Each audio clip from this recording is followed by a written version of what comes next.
The Rocket League World Championship is finally here, and today we're recapping what went down on day 2 of the Wildcard stage. This is a Swiss bracket, so if a team wins 3 series, they are through, and if you lose 3 series, you are eliminated from the tournament. So there are 16 teams in the Wildcard, and these are the results from yesterday's matches. Overall, the games went as expected, and these are the matchups that we have for today.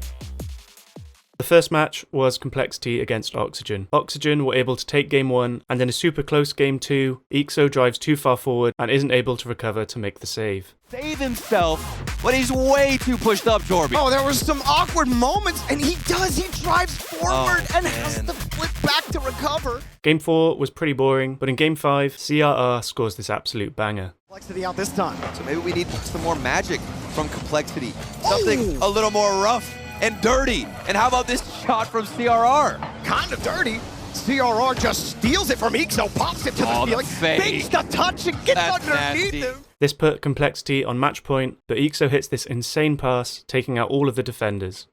Can go for a solo play, create opportunities by himself, get the goal by himself, but also come through with the passing. Who's gonna take charge now? A goal down with a minute left, the South Americans outplay the Europeans with a sick passing play. Solo from Oxygen, they don't want to send more than one player forward, and why would you when you've got the lead? But if you're dealing with Complexity. Oxygen were able to win and send it to game 7, and although it was super close, CRR carried Complexity hard and sent the game to overtime where the winning goal was scored.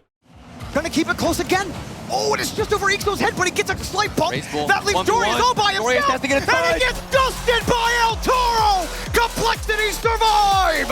When they needed him most. The second match was fan favourites Moist against Mena's Twisted Minds. In game 1, Cash scored a triple touch using the ceiling and the backboard. No, I think Twisted Mind's easiest adaptation is going to be 50-50s, Cash double tap. Oh, he nails it. There's no one there to challenge him. Boost really a problem there for Twisted Minds as Cash remained uncontested on the backboard. Yeah, at the moment you see the ball off the backboard and Cash is waiting, it's a guaranteed goal. The game was close and went to overtime, but Moist managed to close it out. Game 2 was pretty one-sided, with Twisted Minds winning 3-0, and Game 3 didn't really have any good goals. But then in Game 4, Juicy hits one of the best passes I've seen in a while. But only to get past that first man. Joyo up now, that's uncontested, that's in the net, 1-0.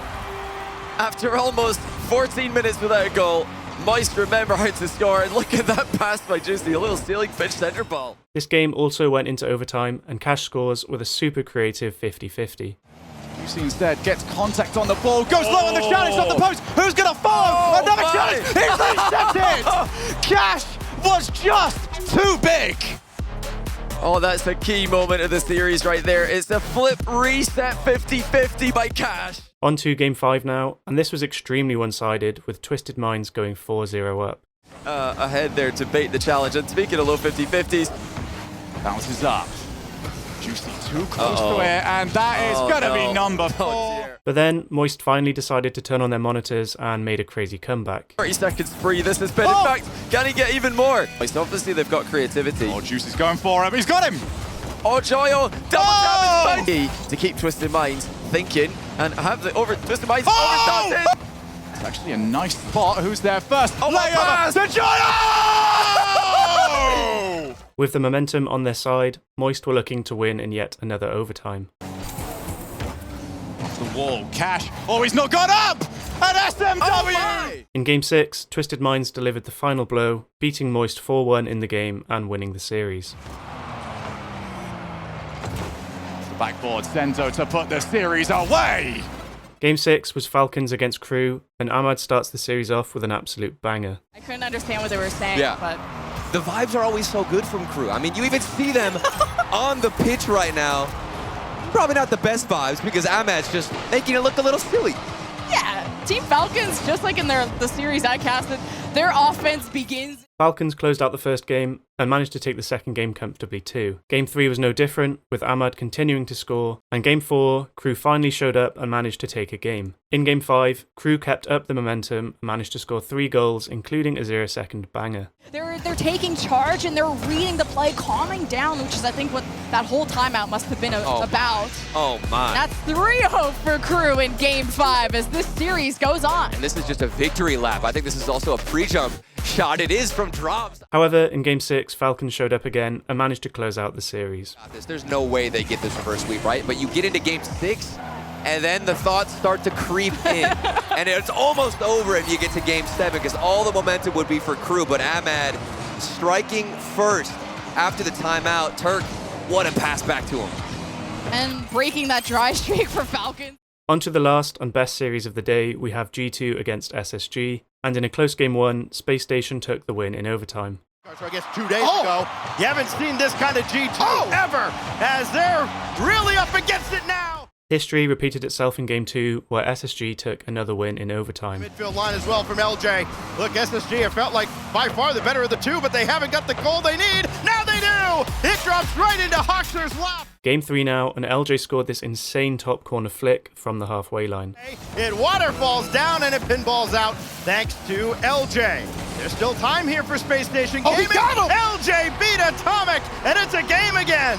That is a disgusting flick from LJ. Are you kidding me? Look at where he does it. Flick right in the midfield line, and Atomic didn't stand a chance. LJ didn't stop there, as he equalizes in game 4 with this disgusting angle double touch, and probably the best goal of the day. He's got Atomic retreating as well. He'll give way to LJ. He's lined up a double, and it's in!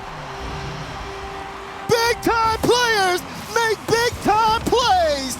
Arsenal said it in the interview. LJ top 5 when he hits redirects like that. He sure is. SSG went on to win yet another overtime, but G2 fought back in game 5 to make the series 3-2. Too many resources in the upper half.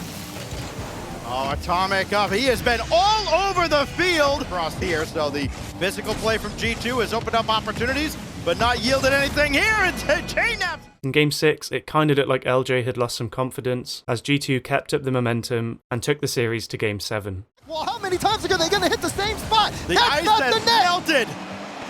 The ice has melted, and Atomic just walks it home. Of course, it had to go to overtime, and only one team could win. Just got rid of it. So much danger there from Space Station Gaming. LJ had to be perfect, but they're not done yet! J-Naps! The ace strikes! And G2 taking it 7! Sorry that I didn't cover any of the B stream, as I wasn't able to watch any of it along with focusing on the A stream, but here were the results. The most surprising was definitely Elevate beating G1, and this was actually APAC's first ever LAN win, so congrats to them. After the second day, this is what the bracket is looking like. It's starting to get pretty tense, as teams will start to be eliminated from the tournament as well as qualifying for the main event. Let me know in the comments who you're supporting, along with any feedback for the video, and please like if you enjoyed. Thanks for watching, and I'll see you in the next one.